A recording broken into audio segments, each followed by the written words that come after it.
Hello what's up guys, hope करता हूँ कि तुम सब ठीक हो गए। स्वागत है तुम्हारा एक और बिल्कुल नए रिव्यू वीडियो में। तो जैसा कि पिछले वीडियो में हमने कवर करे थे ब्लीच के दो सीजन 10 और 11, तो इस वीडियो में हमने कवर करे सीजन 12 और 14। क्योंकि सीजन 13 फिलर आर्क था इसलिए स्किप कर दिया गया है। मतलब कर दिया गया नहीं है, मैंने इस आर्क को स्किप करा क्योंकि फिलर आर्क था। बात करूँ सीजन 12 की, जो कि छोटा सा ही आर्क है, अरंकार द डिसाइसिव बैटल ऑफ काराकुरा। इस आर्क में ल्यूटिनेंट्स और अरंकार के सबऑर्डिनेट जो कि उनके चेले चपाटे हैं, कह सकते हो उन्हीं के लेफ्ट हैंड और राइट हैंड है, उनसे लड़ाई होती है ल्यूटिनेंट्स की और वो उन्हें हरा देते हैं। हालांकि एक तरफ का पीरियड खींच जाता है क्योंकि वो जो टकला वाला बंदा था ना, जिसकी इचिको से लड़ाई हुई थी, तो वो क्या करता, अपनी बंकाई का छुपा के रखना चाहता था, इसलिए वो यूज नहीं करता और हार जाता है। हालांकि कैप्टन कोमामुरा और उसका लूटिनेंट आके सिचुएशन को संभाल लेता है क्योंकि उरारा ने चीजें पहले से प्रिपेयर कर रखी थी। साथ की बात करूं तो मुझे समय तगड़ी फाइट उसकी लगी। जो बंदा नहीं है हिसागी, जिसके मुंह पे 69 लिखा हुआ है, जब वो अपनी बंका एक्टिवेट करता था, उसकी सोर्ड जो कन्वर्ट हो जाती है, उसका स्टाइल काफी तगड़ा था और उसकी फाइट जब हो रही थी वो भी काफी तगड़ी थी। इस आर्क में बेसिकली बाकी के लूटिनेंट पे फोकस होता है क्योंकि जो कि इचिको के अराउंड नहीं रहते हैं, लेकिन है तो वही सोल्जर पर ही। उसके अलावा कैप्टन कोमोमुरा का भांका काफी तगड़ा था, मतलब एक तरह से मेगाजोर्ड कह सकते हो तुम उसे। उसी के साथ जब कैप्टन फाइट में उतरते हैं तो जो एस्पाडास थे वो भी उतरने लगते हैं। जैसे कि नंबर 1, 2, 3 तीनों वहीं थे, तो वो भी फाइट में उतर जाते हैं। चाहे नंबर 1 जो था वो तो क्यूराको की तरह ही था, जो कि हमारा लेजी वाला कैप्टन नहीं है, काफी ज्यादा आलसी लड़के के पीछे घूमता रहता है, उसकी तरह ही था वो भी। हालांकि वो भी लड़ना चाह नहीं रहे थे, बैठा हुआ था बोर, टाइम पास कर रहे थे दोनों। लेकिन बाद में जब सीरियस हो जाते तो उनकी लड़ाई काफी तगड़ी स्केल पे चलती है। उसी की जगह उकिताके जो था कैप्टन उकिताके, तो वो तो उसकी सबोर्डिनेट के साथ खेल रहा था, मतलब जो बच्ची थी वो बच्ची पूरी जान लगा रही थी और उकिताके बस उसे डॉज करे जा रहा था। वहीं तोशिरो जाता है नंबर 3 से लड़ने, जिसकी सबोर्डिनेट की लड़ाई होती है रांकीकू से, जो कि 3 थी, तो रांकीकू उन तीनों से अकेले लड़ रही थी। हालांकि जब वो वहाँ हार रही थी तो वहाँ पे मोमो आ जाती है, जो कि तुम्हें पता ही है आइजन की स्क्वाड की लूटनेंट थी। इस टाइम पे एनिमेशन काफी अच्छा था क्योंकि वो फायर जैसे सब्सटेंस निकालती है अपनी स्वॉर्ड से और उन्हें हराने में उसकी मदद करती है। हालांकि वो तीनों अपनी पावर को कंबाइन करके एक अलग ही कोई बीइंग बना लेते हैं, जो कि उन पर काफी ज्यादा भारी पड़ रहा होता है और वो काफी ज्यादा बड़ा भी होता है। तो वहाँ सीधे ओल्ड मैन यामामोटो आते हैं और उस बंदे को चला देते हैं, पूरी तरह से भस्म कर देते हैं। और वही सोईफोन की लड़ाई होती है एक बंदे से जो कि काफी ज्यादा फास्ट था। वैसे दिखाया तो हमें ऐसा जाता है कि वो बंदा काफी ज्यादा भारी पड़ रहा है सोईफोन पे, जो कि एक एस्पार्डा भी नहीं था और सोईफोन तो कैप्टन है, तो मुझे लगा ये हार जाएगी, लेकिन ऐसा कुछ होता नहीं क्योंकि हमें पता चलता है सोईफोन जो है उसकी पावर को बस समझने के लिए उसे हल्के में ले रही थी, ताकि वो बंदा अपने पूरे पोटेंशियल पे लड़े और सोईफोन उसकी पावर को समझ ले, जो कि उसके काम आती है आगे चल के अरंकार से लड़ने में, स्पेशली एस्पार्डास के सामने। और रही बात सीजन 14 की, तो ये जो है इसी आर्क का कंटिन्यूएशन है, तो मैं इसी के साथ ब्लेंड इन कर दे रहा हूँ। तो जैसा कि हमें पिछले आर्क के एंड में दिखाया गया था कि इचिको जो है वो लड़ने जा रहा है उल्कियोरा से, तो उल्कियोरा से लड़ते लड़ते वो चले जाते हैं हुएको मुंडो की छत पे, जहाँ पर उनकी काफी जबरदस्त लड़ाई चलती है। और सही कहूँ तो मुझे पता चला कि बीच में 50 एपिसोड फिलर क्यों थे, क्योंकि इस एनिमेशन को बनाने में काफी ज्यादा टाइम लगा हो, क्योंकि मतलब इन दोनों की फाइट जिस लेवल पे हो रही थी ना, उस टाइम का एनिमेशन एकदम जबरदस्त था, टॉप टियर। जो आजकल के एनिमेशन में हमें देखने को मिलता है उस लेवल का एनिमेशन था। हालांकि हुएको मुंडो की छत पे जाने से पहले वो लोग कासल में ही लड़ रहे थे, जहाँ पे उरोहिमे को कैद करा गया था। इचिको हिरोने को लड़ाने के लिए वहां लड़ रहा था उल्कियोरा से। हाँ, तुम्हें पता है उल्कियोरा बहुत ज्यादा स्ट्रॉन्ग है, तो वो उसे आसानी से टक्कर दे रहा था और हरा ही देता। जहाँ को डिस्टर्बेंस आ जाती है, जो 2 लड़की आरंकार थी जिन्होंने उराहिमे को परेशान करता वो उसे लेने आती है। हालांकि वहां पे साथ में पहुंच जाता है नंबर 10 वाला एस्पाडा, जो कि मोटा सा हट्टा कट्टा था, तो वो अपने मजे के लिए लोगों को मारता है। तो वो आया तो था उराहिमे और उसको इचिको को मारने, लेकिन वो पहले उन 2 लड़कियों को ही मार देता है। तो उराहिमे एक को तो हिल कर देती है, तो वो बदले में उराहिमे की जान बचाती है। हालांकि वहां पे आ जाता है उरियो और उरियो उस बंदे को चैलेंज करता है और उसे हरा देता है। मतलब हरा के देता है। उरियो भी बहुत ज्यादा चालू हो, पहले से प्लान बना के आया होता है, उस बंदे को चैलेंज करता है और अपनी ऐसी जगह ले जाता है जहाँ पर उन्हें पहले से ही सेट कर रखा था अपना सामान। सो इचिको और उल्कियोरा की फाइट काफी तगड़े लेवल पे चल रही होती है, लेकिन इचिको तुम्हें पता है काफी बुरी तरह से हार रहा होता है। तो जब उराहिमे उरियो वहां पे आते हैं, मतलब हुएको मुंडो की छत पे जो आते हैं, तो वहां देखते हैं वो जो इचिको है वो काफी बुरी तरह जख्मी होता है, तो वो लोग उसको हील करने लगते हैं और जो ये वो लड़ने लगता है उल्कियोरा से। तो उराहिमे इचिको को हील कर देती है, लेकिन उराहिमे के काफी बोलने के बाद इचिको के अंदर से उसकी जो स्पिरिट है वो जाग जाती है, अरंकार वाली, या फिर कह सकते हो हॉलो, जो कि काफी ज्यादा सुपीरियर एंटिटी थी और बहुत ज्यादा स्ट्रॉन्ग थी। उसने उल्कियोरा को बिल्कुल बहुत आसानी से हरा दिया, काफी बुरी तरह से। एनिमेशन तो उस टाइम पे काफी जबरदस्त था। वो मतलब जो भी स्पिरिट थी काफी ज्यादा फास्ट थी, काफी ज्यादा स्ट्रॉन्ग थी।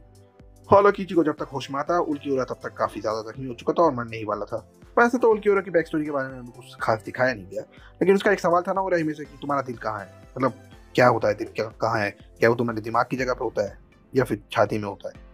तो वो मरते मरते उराहिमे से कहता है कि now I understand where is the heart, in the palm of your hand. Subtitle के हिसाब से डायलॉग थोड़ा अलग हो सकता है, लेकिन फीलिंग्स वही है, तो तुम समझ जाओगे। वही नीचे हमें दिखाया जाता है कि रेंजी की लड़ाई चल रही थी, वही सैंडमैन जो स्टार्टिंग में दिखाया था उससे लड़ाई चल रही होती है, और वही जो रूकी है उसकी लड़ाई चल रही थी कैसे अरंकार से, जो कि अपनी बॉडी से ढेर सारे मतलब कह सकते हो पपेट निकाल सकता है, आर्मी निकाल सकता है अनलिमिटेड। वैसे तो चैड और एनजी को एक दूसरे से कोऑर्डिनेट करने में दिक्कत हो रही थी, लेकिन वो थोड़ी देर में एक दूसरे से यूज हो जाते और सैंडमैन को हरा देते। तो बाद में वो जाते रुकिए की मदद करने, जहां वो तीनों मिलकर उसे भी हरा देते। लेकिन वहां प्रकट हो जाता है नंबर 10 वाला स्पार्टा, जिसका असली नंबर 1 नहीं, असल में 0 है। वो इकलौता स्पार्टा है जिसका नंबर चेंज हो सकता है। हालांकि वो काफी ज्यादा स्ट्रॉन्ग था, उन पे काफी भारी भी पड़ रहा था, लेकिन वहां पे कैप्टन आ जाते हैं और मोर्चा संभाल लेते हैं। जैसे कि ब्याकुआ और केनपाची आ जाते हैं तो वो संभाल लेते हैं मैटर को। वहीं दूसरी तरफ काराकुरा की बैटल को वाइजर ज्वाइन कर लेते हैं, क्योंकि उनका मेन दुश्मन तो वाइजर नहीं है। क्योंकि वैसे भी अलंकार जो है वो कैप्टन पे काफी ज्यादा भारी पड़ रहे हैं। स्पेशली नंबर 2 वाला तो एक अलग ही लेवल पे था। मतलब वो बंदा जब अपनी अवेकनिंग यूज करता है ना, तो उसकी बॉडी जो होती है पूरी चेंज हो जाती है और वो एक स्कल बन जाता है, जो कि काफी ज्यादा क्रीपी लग रहा था। कि क्रीपी भी कह सकते हो तुम, बहुत ज्यादा बैडएस भी कह सकते हो और बहुत ज्यादा कूल भी कह सकते हो। अब जो भी था वही था, और उसकी पावर्स तो एक अलग ही लेवल पे थी। मतलब देखा जाए तो एक्चुअल सोल रीपर तो ये है, क्योंकि एंड ऑफ टाइम तक ये जिंदा रहने वाला था। मतलब ये बंदा अपनी पावर से किसी भी चीज को डिकम्पोज कर सकता है, इवन प्लास्टिक को भी, क्योंकि अपनी पावर से किसी भी चीज के लिए टाइम को बहुत ज्यादा फास्ट मूव कर सकता है। इसका यूज करके ये बंदा कैप्टन सोईफोन का जो हाथ होता है उसे डैमेज कर देता है और उसे काटना पड़ता है। और एक बात होता है, सोईफोन का जो ल्यूटिनेंट था ना, अजीब सा बंदा था जो कि काफी रईस है। मतलब काफी ज्यादा फनी बंदा था वो, लेकिन काफी ज्यादा इरिटेट भी कर रहा था कभी कभी। पर इस आर्क में देखा जाए तो विलन्स जो है, जो कि स्पार्टा से उनकी बैक स्टोरी दिखाई गई, जो कि काफी अच्छी अच्छी बैक स्टोरी थी। जैसे सारे कितने लोनली थे, कितने अकेले थे। ऑल्दो ये नंबर 2 वाला जो है अच्छा आदमी नहीं था पिछली लाइफ में भी। ये हुए को मुंडो का किंग था, जहाँ पे आइजन आता इसे हरा देता और इसको अपना नौकर बना लेता है। लेकिन बाकी के स्पार्टा जो थे उनकी स्टोरी अच्छी थी। जैसे नंबर 3 वाली थी, उसकी स्टोरी अच्छी थी। उसका पूरा बेस खाली सर्वाइवल का ही था। इवन उसने अपने साथ जो फीमेल एजुकास थी, जो कि काफी ज्यादा कमजोर थी, उनको भी रख रखा था उनकी मदद करने के लिए। भाई बात की जाए नंबर 1 की, तो ये भी बहुत ज्यादा अकेला था। ये भी एक एजुका ही था। ये इतना ज्यादा अकेला था कि इसने अपने खुद के ही फ्रेगमेंट्स बना लिया, अपनी पावर को 2 हिस्सों में डिवाइड कर दिया, जहाँ एक लड़की थी और एक लड़का। तो इसकी पावर का जो हिस्सा है लड़की वाला, वो एक छोटी बच्ची है, जो कि अभी उगता कैसे लड़ रही थी, और बाकी का ये हिस्सा खुद ही है। सो सीधे सीधे बोलो तो यार बहुत ज्यादा लंबा है, करीब 50 एपिसोड से भी ज्यादा बड़ा आर्क है, और इसमें काफी सारी चीजें कवर करी गई है। जहाँ इस आर्क में मैंने जितनी बात करी उससे भी ज्यादा बातें करने के लिए है इस आर्क में अभी। जैसे कि इचिको का डायरेक्ट एंट्री लेता है फाइट में, और क्योंकि बाकी के कैप्टन्स को आइजन सबको हरा देता है अपनी पावर यूज करके। यहाँ तक कि नंबर 3 भी हार नहीं ली थी, उसे खुद जाके मारता आइजन। हालांकि नंबर 2 को हराने के लिए उन्होंने वाइजर की मदद ली थी, और नंबर 1 को हराने के लिए भी। उसके अलावा ओल्ड मैन यामामोटो आइजन को हरा देते, लेकिन उसका इंतजाम आइजन पहले से करके आया था, एक ऐसा अलंकार लेके जो कि ओल्ड मैन यामामोटो की पावर्स को नलिफाई कर देता। उस टाइम तक इचिको भी लड़ाई का हिस्सा बन चुका था, लेकिन क्योंकि कैप्टन सब हार रहे थे तो इचिको भी क्या ही कर लेता।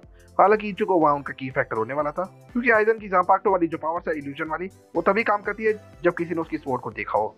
क्योंकि बाकी लोग उसके पहले ही साथ ही थे, तो उन सब ने उसकी स्वॉर्ड को देखा हुआ था। इचिको इकलौता ऐसा था जिन्होंने उसकी स्वॉर्ड को नहीं देखा, तो उसके ऊपर इल्यूजन वाली पावर काम नहीं करेगी। यहाँ तक कि जो वाइजर थे उन सब ने भी उस स्वॉर्ड को पहले ही देखा हुआ था।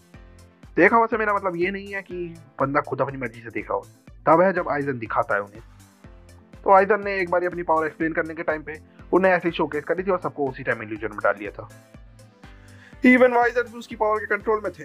हालांकि सबके हारने के बाद जब इचिको और उसके डैड लड़ रहे थे, तो वहाँ एंट्री होती है उराहारा की, जो हमेशा की तरह लेट था।